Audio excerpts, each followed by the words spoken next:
serve as host for this wonderful show. I am the CEO of Jewel Enterprise, a development consultancy firm out of Baltimore, Maryland, and the president of the Maryland Black Caucus Foundation. I'm here today with an impeccable panel of women who are here to share their insights on some hot topics. So I'm going to let these ladies introduce themselves, and we're going to have a good conversation. Tell us who you are. I'm Nancy. My background is radio advertising executive and communications manager for a political firm. But I've since got a retirement gig, and I'm working now as a flight attendant. Hi, Jules. Hey. I'm Nicole. I'm a fitness and wellness expert, actress, model, and proud mom. Wonderful. Hi, I'm Balan, and I am also a proud mom. I am an actress, singer, and model. Excellent.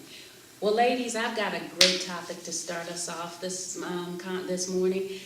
I want us to go across the pond and talk about the royal nuptials, all right? So by now, unless you're under a rock, you know that Prince Harry, the debonair redhead, okay, who is Prince William's brother, the second to the throne in England, is going to be marrying Meghan Markle.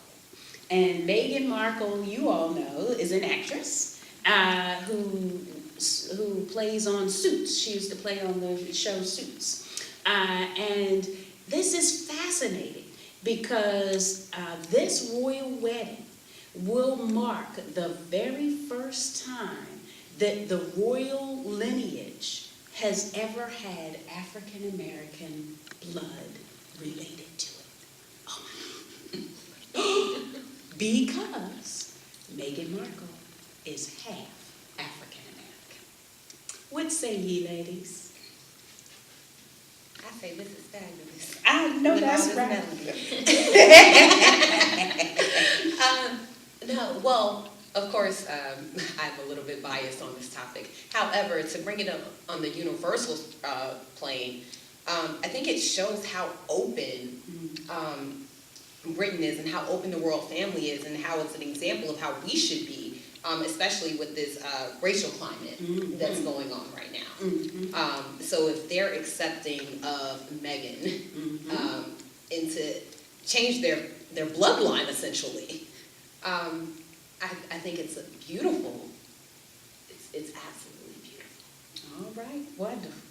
What do you think about it, Nancy? I think it's really exciting. I watch Suits, and I love her, and I know she's a great humanitarian, and I find it fascinating that them two came together, and now they're going to be married in less than a month, and I think it's going to connect us. I mean, we're already connected. I know, and everyone's head over heels in love with the babies and the prince and all that. But I think it's going to connect us on another level because she has African American blood running through her veins, and her mother, I hear, is going to be walking her down the aisle. So I think it's fascinating. I love this storyline. I love it.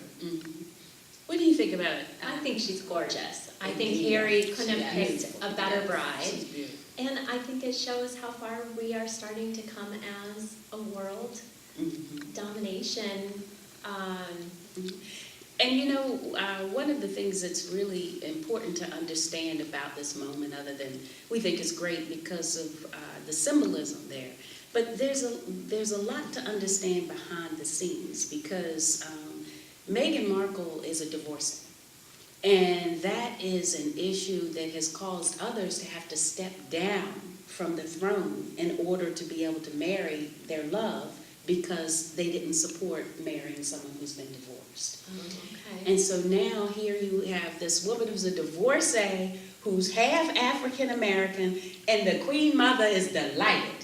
So what year are we in? You know what I mean? And specifically that situation, it was Wallace Simpson and King Edward who had to step down in order to be able to marry a divorcee. So times have really shifted, and I think that a lot of that has to do with the mold on the monarchy that started to change with Princess Diana. Now tell me about your ideas about Princess Diana and what you think of she left as a legacy for us. What do you think? I loved her too. I thought she was another great humanitarian. I just thought she was just so loyal to her family, and I really just loved her. I used to watch.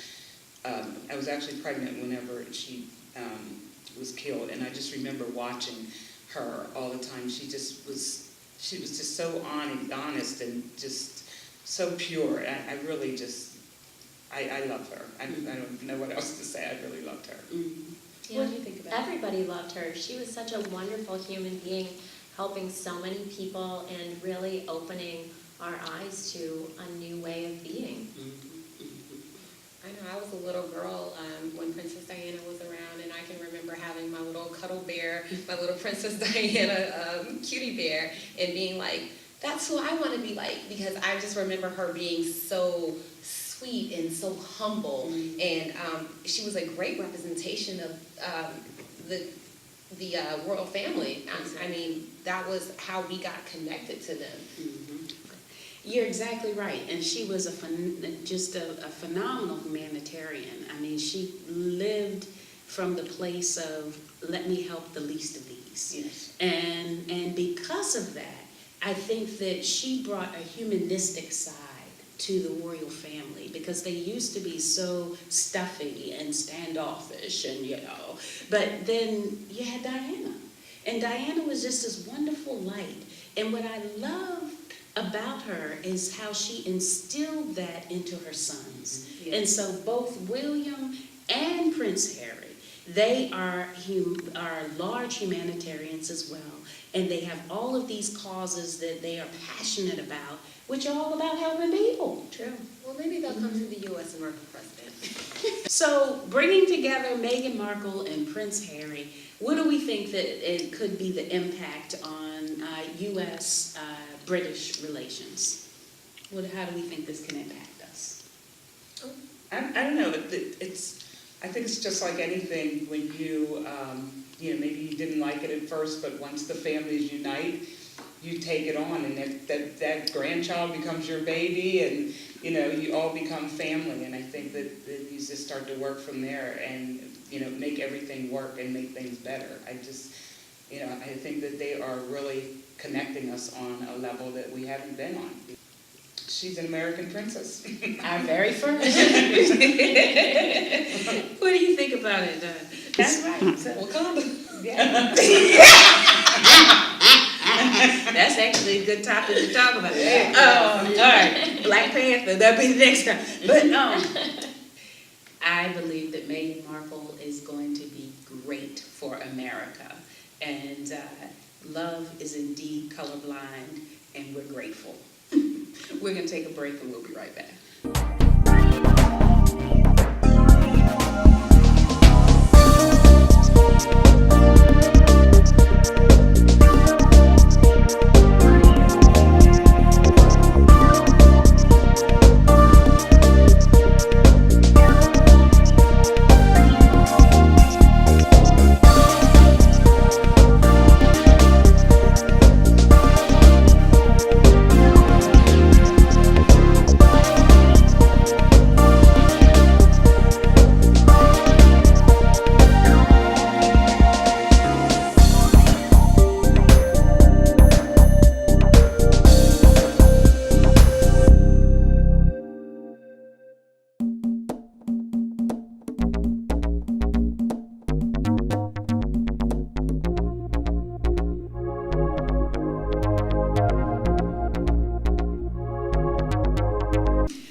President Trump's appointment for nominee to head the Veterans Administration, Dr. Jackson. And there have been several issues that have come up with this particular nomination, including the fact that he doesn't have the experience because he's never headed an agency larger than less than 100. And the Veterans Administration has thousands of employees. And also there are issues because there are allegations that he likes to drink, and there are other allegations indicating that he has dispensed medication in an unlawful process and procedure. And they nickname him as the Candy Man. So, but I will say that Dr. Jackson, these are just allegations against him, and he has served 3 presidents in the role as being a physician for them. So the question for us ladies today is, do we feel as though this was an appropriate appointment to head the Veterans Administration? Yeah, I just don't trust Donald Trump, first and foremost, but when he came in to drain the swamp, and then you see this cesspool of unqualified people, it's, you know, you have people that want to, he hasn't been vetted, first of all, and then, you know, he's known to just go and pass out pills to everyone just because in the midst of an opioid crisis, he's giving opioids to everyone for whatever reason. I mean, no prescription or anything, he's just giving them to people. And I just don't, I know that he's not qualified, and I don't understand why you would want to put someone in place for the veterans, as if our veterans don't deserve someone who is qualified to run that organization. There's nothing that Donald Trump does anymore that I just don't, I just have to question why, why, because it's not about them being loyal to you. You serve us. You're to serve us. So this appointment, I actually think he'll be gone by the end of the week, though. I don't think he's going to get anywhere near confirmation. Well, we shall see. What do you think about it, I think you touched on a good point. I think our veterans deserve the best. They deserve somebody who is the most qualified to be in the position, and we owe it to ourselves as a country, as our nation, to find the person who would be best qualified, not the person who is just in the circle. Exactly. And that's, I think, one of the things that drives me bonkers with our president is that it's all about loyalty and all about this inner circle, and it's like if I give you an appointment, then I have an expectation now that you're going to be, he think he the king. You're going to be, bowing down to me for the rest of forever. What do you think about that? That's actually just what I was about to say. There seems to be a buddy-buddy system when it comes to Donald Trump. I scratch your back, you scratch mine. Fox News, alternative facts, like, hey, let's just, whatever I need done, if I give you this position, you're going to make sure that I'm okay. And it seems to be just that simple. Policies are out the door, procedures are out the door, and what he wants is what he gets. Yeah, and that's actually, I think, one of the things that really disturbs me, because our government does work when we work it. And this particular president just doesn't care enough to even understand and study what our policies and procedures are. Because every candidate that he has nominated, they have a strict protocol for background checks, for making certain that people are able to take and assume the role, and these things get vetted ahead of time so that it doesn't get aired in the public sphere. And so, almost every single appointment that he's put forth has been completely and utterly unqualified.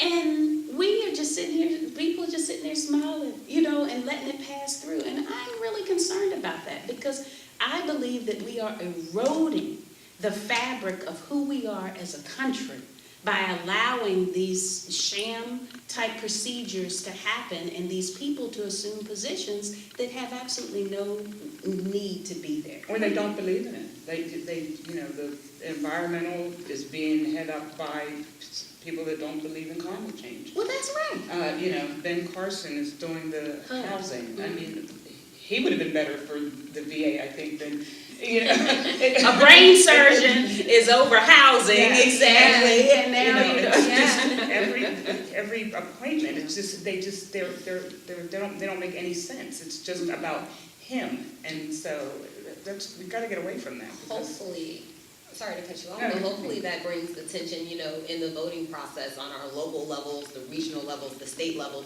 and eventually even the federal level. That's where things change. They change on voting on your local delegates right. and your Yeah. state You're right delegates. about it. We have to make sure that we put those people in place that care about us. And we have to go to the polls. We have to know when those elections are. Exactly right. What do you think?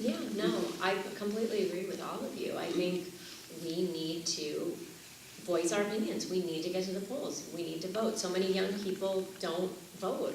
So, I mean, it's not just about young people. That's true. Well, everybody. It's true. I think we need to make our voices heard, Mhm. and we do that with our voting. Yeah, and and a place at the table is a place where we come and we talk about current events and critical topics to help people out there understand that you have a voice, and that more importantly, we always try to talk about what are things that you can do. If you're just as frustrated as we are about what you see happening right now in terms of the caliber and quality of individuals who are being nominated for critical posts in our government, then you have a right and a responsibility and a duty to make certain that you're part of the change. And that means that register to vote. That means that you know where your polling precinct is. And it means that you go the day that we have elections and you cast your vote. That's right. You gotta get there. That's Yeah. right. Yeah. You gotta get there. And every election matters. Yeah. Every Every election. election. And it's our freedom of franchise. People lost their lives in this country for us Very to be true. able to have that freedom, and we take it for granted. But that freedom allows us to get the right people in the seats that will be able to make a change and make a difference. So, ladies, this has just been a wonderful conversation today. I'm so happy. Well, we're going to take a quick break, but when we come back, we've got a fun topic to talk about. See you in a minute.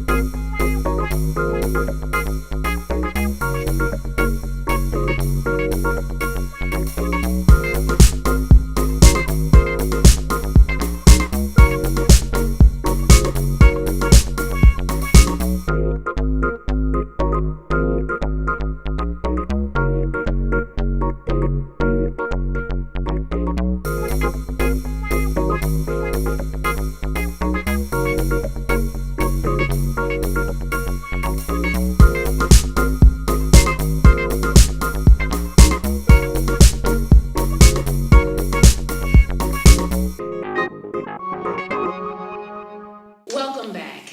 It's time for our second topic, and I want us to talk just a little bit about the new phenomenon, which is the Black Panther. And I just have to disclose, I didn't care a hoot about these superhero movies. And I didn't really even want to go to the Black Panther. I didn't even know who the Black Panther was. But my daughter, who is 9 years old, said, Mommy, we gotta go. So we actually tried to buy tickets for 3 different weeks and couldn't get a ticket. Wow. Because the demand was so prolific for people to see this movie. Finally, we got a ticket and we went to the movie, and I was just so grateful that my daughter said, you have to come see this movie. Because I'm going to tell you, if you haven't seen Black Panther, it is a movie chock full of lessons for us in America, particularly.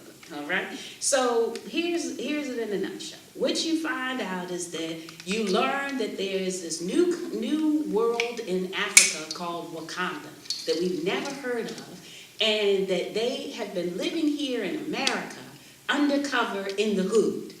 And ultimately what happens is that one of the kings from Wakanda comes to meet his brother here in America, and one of them dies, and the son of the one that died here actually is trying to figure out how he can get to Wakanda to take over the throne. Now, did I get it right? That's it. Okay, so that's kind of the gist of the movie. But then I tell you what happens. Woo. So when you get into this movie, what you actually begin to see is that Wakanda is so far advanced as a civilization. It is beyond anything you could think or imagine. Everything we thought about, you know, the hover boards and stuff. No, they got a whole hover train going everywhere. They're in the big top of the sciences. They have this alloy, these new metals, these new powers that we can't even imagine.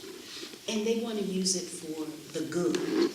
But there's a tension, because there are some in the camp that want to use their power for the bad.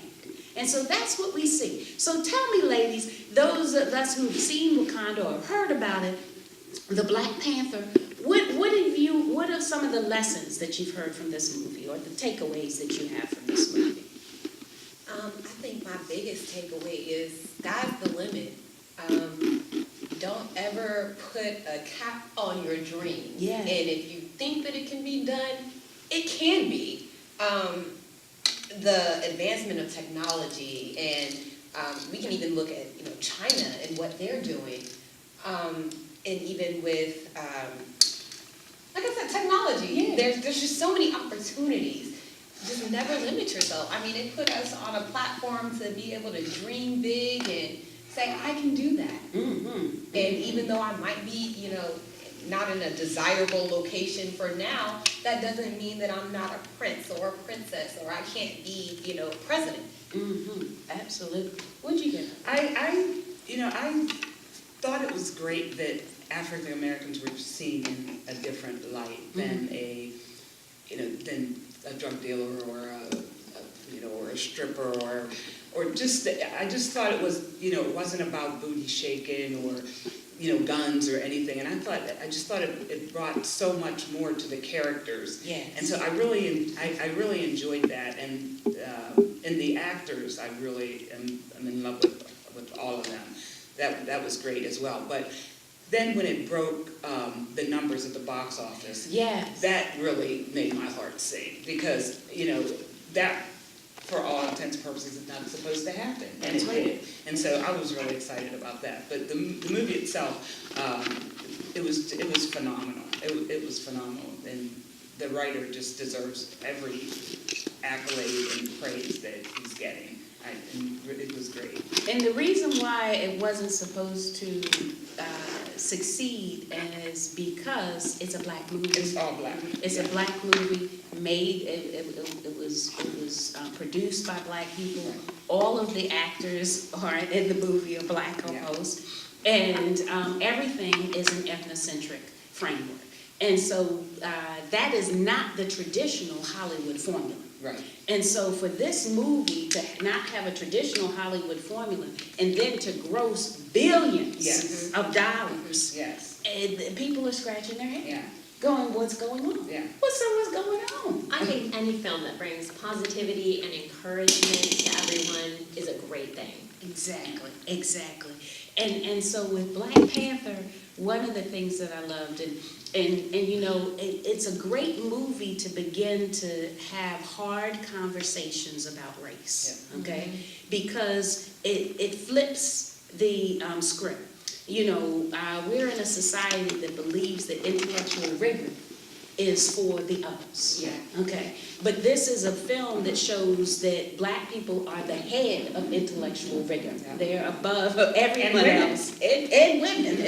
Because it was his sister who actually ran Yes. the whole Yes. kind of Which is research and usually what development, happens. right? R&D. Yeah. But she ran the research and development with all these new weapons and stuff. So it was just phenomenal. But here is, can I just tell you my personal favorite scene?